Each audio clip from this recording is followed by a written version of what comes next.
पुराने जमाने की बात है। एक दूर दराज इलाके में एक गरीब सी बुढ़िया रहती थी।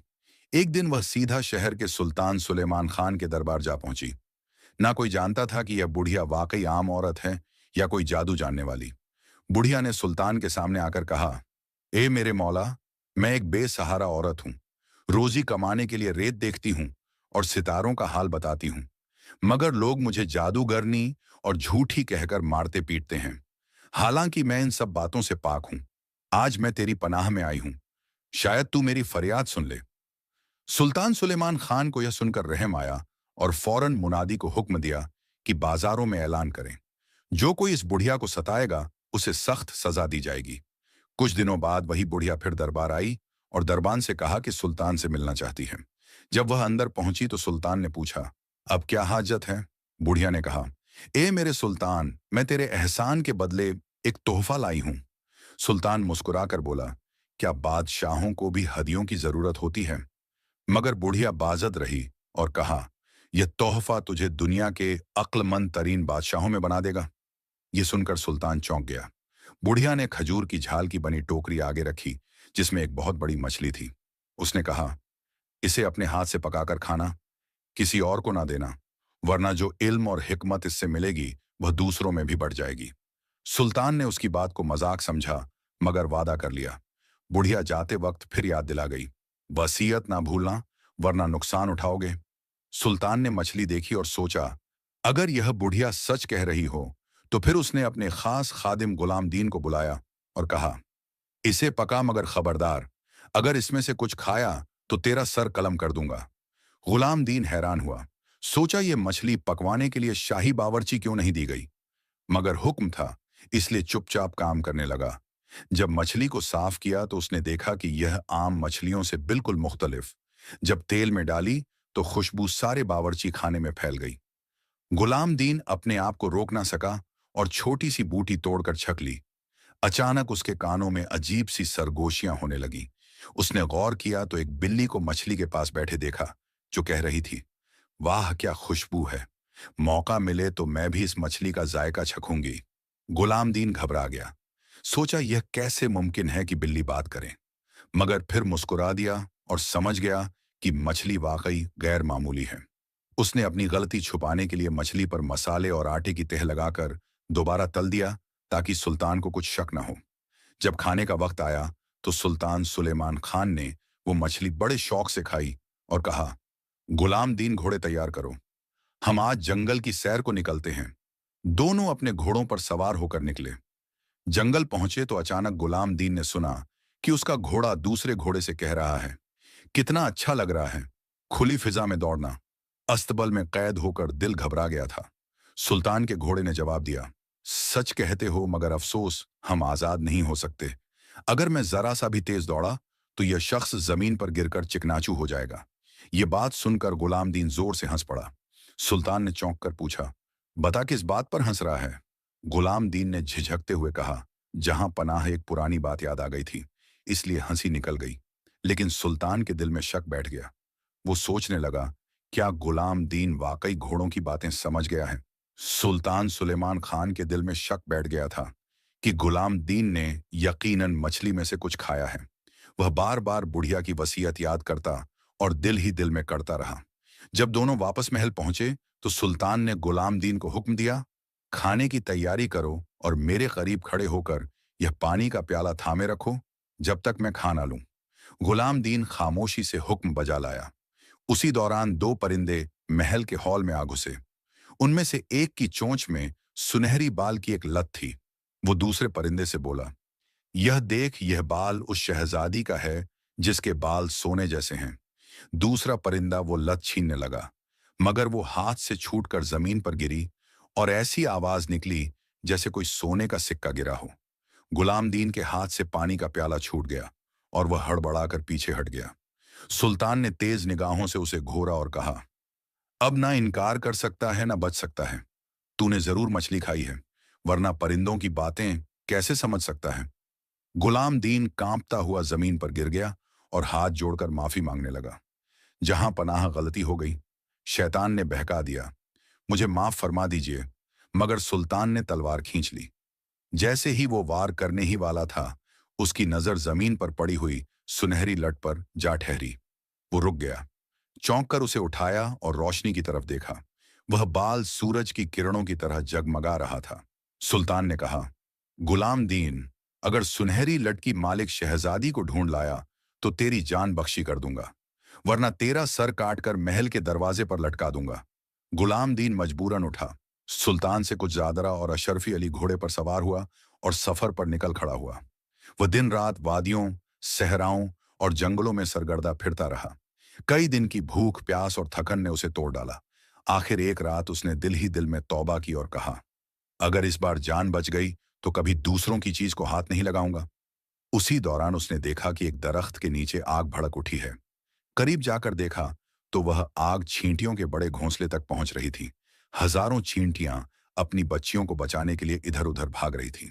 गुलाम दीन फौरन घोड़े से उतरा, टहनियां हटाई और मिट्टी डालकर आग बुझा दी। चींटियां खुशी से शोर मचाने लगीं। कुछ लम्हों बाद चींटियों की मलिका उसके करीब आई और निहायत बारीक आवाज में बोली, ए इंसान, तेरा यह एहसान कभी रायगा नहीं जाएगा। याद रखना, वक्त पड़ने पर हम तेरी मदद को आएंगे। गुलाम दीन हैरतजदा रह गया कि यह कैसा अनोखा मंजर है। फिर वह चलता चलता समंदर के किनारे जा पहुंचा। वहां 3 मछुआरे बैठे थे। उन्होंने पूछा, ओ अजनबी, यहां क्या कर रहा है? गुलाम दीन ने जवाब दिया, मैं उस शहजादी को घूम रहा हूं जिसके बाल सोने जैसे हैं। क्या तुमने कभी उसके बारे में सुना है?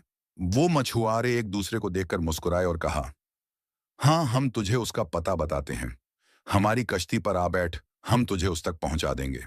गुलाम दीन खुशी खुशी कश्ती में सवार हो गया। मगर जैसे ही कश्ती समंदर के बीच पहुंची, वो मछुआरे उस पर टूट पड़े, उसके पास की सारी रकम छीन ली और उसे समंदर में फेंक दिया। गुलाम दीन डूबने लगा। उसने मौत को अपने सामने खड़ा पाया, मगर उसी वक्त एक लकड़ी का तख्ता तैरता हुआ मिला, जिसे पकड़कर वो बड़ी मुश्किल से दोबारा साहिल पर पहुंच गया। हलकान होकर रेत पर बैठ गया और रोने लगा। या अल्लाह, पहाड़ों, जंगलों, दरियाओं सब काट डाले, मगर शहजादी का पता ना चला। अब क्या करूं? कहां जाऊं? अभी वह सोच ही रहा था कि अचानक आसमान पर 2 बड़े बाज नुमाया हुए। वो आपस में लड़ने लगे, यहां तक कि एक जख्मी होकर जमीन पर आ गिरा। गुलाम दीन दौड़ता हुआ उसके पास पहुंचा। जख्मी बाज ने कमजोर आवाज में कहा, अगर मेरी जान बचाना चाहता है तो सामने वाले टीले पर जा। वहां कुछ अजीबोगरीब जड़ी बूटियां हैं, उन्हें लेकर आओ। गुलाम दीन ने जल्दी से जाकर पत्ते तोड़े और निचोड़कर उसके मुंह में डाल दिए। चंद लम्हों में झुकम भर गया और बाज सेहतमंद हो गया। वो बाज गुलाम दीन को देखकर बोला, ए इंसान, तेरा दिल नेक है, इसीलिए रब ने तुझे मेरी मदद के लिए भेजा। अब बता, तू इस वीराने में क्या तलाश कर रहा है? गुलाम दीन ने पूरी दास्तान सुनाई। बाज ने गौर से सुनी और कहा, वो शहजादी समंदर के पार नहीं, बल्कि चांदी के पहाड़ में है। यहां से 2 दिन की मसाफित पर, लेकिन मोहतात रहना, उस पहाड़ के गिर्द खौफनाक कीड़े मकोड़े रहते हैं। गुलाम दीन ने अल्लाह का शुक्र अदा किया और अज़्म करके बोला, चाहे जान चली जाए, मैं शहजादी तक जरूर पहुंचूंगा। गुलाम दीन ने जब बाज से शहजादी का पता जाना तो उसने अज़्म किया कि चाहे जान चली जाए, मगर वह अपनी जान बचाने के लिए यह मुहिम पूरी करेगा। बाज ने कहा, अगर तू वाकई शहजादी यास्मीन के दीदार का ख्वाहिशमंद है तो सुन, मैं तेरे ऊपर से परवाज करता रहूंगा ताकि तुझे महफूज रास्ता दिखाता जाऊं। मगर मोहतात रहना, यह सफर आसान नहीं। गुलाम दीन ने बाज का शुक्रिया अदा किया और उसने वह बाकी जड़ी बूटियां भी अपने साथ बांध ली जिनसे बाज का जोम भरा था। फिर वह आगे बढ़ा। बाज फिजा में परवाज करता रहा और उसे दाएं बाएं के खतरों से बचाता रहा, यहां तक कि गुलाम दीन बगैर नुकसान के चांदी के पहाड़ तक पहुंच गया। पहाड़ के दामन में खड़े होकर उसने ऊपर निगाह डाली। बुलंद चोटी पर एक शानदार सल्तनत थी। चमकती हुई दीवारें और चमकती छतें जैसे सूरज की किरणें पहाड़ पर उतर आई हों। जब उसने लोगों से एक श्रेय शाही का पूछा तो सब ने इशारा किया, एक ऐसी इमारत की तरफ जिसके दरवाजे खालिस चांदी के थे। गुलाम दीन दरबार में दाखिल हुआ और बादशाह के हुजूर पेश हुआ। झुककर अर्ज किया, जहां पनाह मेरा आका सुल्तान सुलेमान खान अपनी शादी के लिए शहजादी यास्मीन का हाथ मांगता है। मैं उसकी तरफ से रिश्ता लेकर आया हूं। मेरे पास शहजादी के लिए नायाब तोहफा था, मगर बदकिस्मती से सफर में लूट गया। बादशाह ने उसकी बात सुनी तो हैरान हुआ कि गुलाम दीन कैसे इन खतरनाक जंगलात से सलामत गुजर आया। वह कहने लगा, अब तक जो भी यहां आया उसे हमारे गिर्द रहने वाले देव हीकल कीड़े मकोड़ों ने चीर फाड़ दिया, मगर तू जिंदा कैसे पहुंच गया, ये मेरे लिए भी मुआ है। फिर बादशाह ने सख्त लहजे में कहा, अगर तू वाकई अपनी बात में सच्चा है और मेरी बेटी का रिश्ता चाहता है तो पहले एक इम्तिहान पास करना होगा। जा और 3 दिन के अंदर जंगल से सोज मर्द के पत्थर ढूंढ कर ला, फिर उन्हें सुराख करके एक हार बना। अगर कामयाब हुआ तो बात आगे बढ़ेगी, वरना तेरा सर तेरे धड़ से अलग कर दिया जाएगा। गुलाम दीन के कदम लड़खड़ा गए। उसने सोचा, यह कैसे मुमकिन है? इस जंगल में जहरीले सांप, बिच्छू और बड़े बड़े हशरात हैं। मैं तो एक मर्द नहीं ढूंढ सकता। शौक कहां से लाऊंगा? मगर मजबूर होकर वह जंगल की तरफ चल पड़ा। शाम तक एक भी मर्द ना मिला। दिल शिकस्ता होकर वह बैठने ही वाला था कि अचानक किसी बारीक आवाज ने पुकारा, क्या तू वही नौजवान नहीं जिसने हमें आग से बचाया था? गुलाम दीन ने चौंक कर देखा तो सामने चींटियों की मलिका अपने लश्कर के साथ खड़ी थी। उसने गुलाम दीन से हाल पूछा। गुलाम दीन ने सारी कहानी सुनाई और कहा, अब मैं तबाह हो गया हूं। नजमर्द है ना वक्त। कल के बाद तो मेरा सर ही कलम हो जाएगा। चींटियों की मलिका मुस्कुराई और बोली, फिक्र ना कर, तेरा एहसान हम पर कर्ज है। तू आराम कर, हम सब मिलकर तेरे लिए जमरद ढूंढ लाते हैं। फिर चींटियों के जत्थे हर सिंत दौड़ पड़े।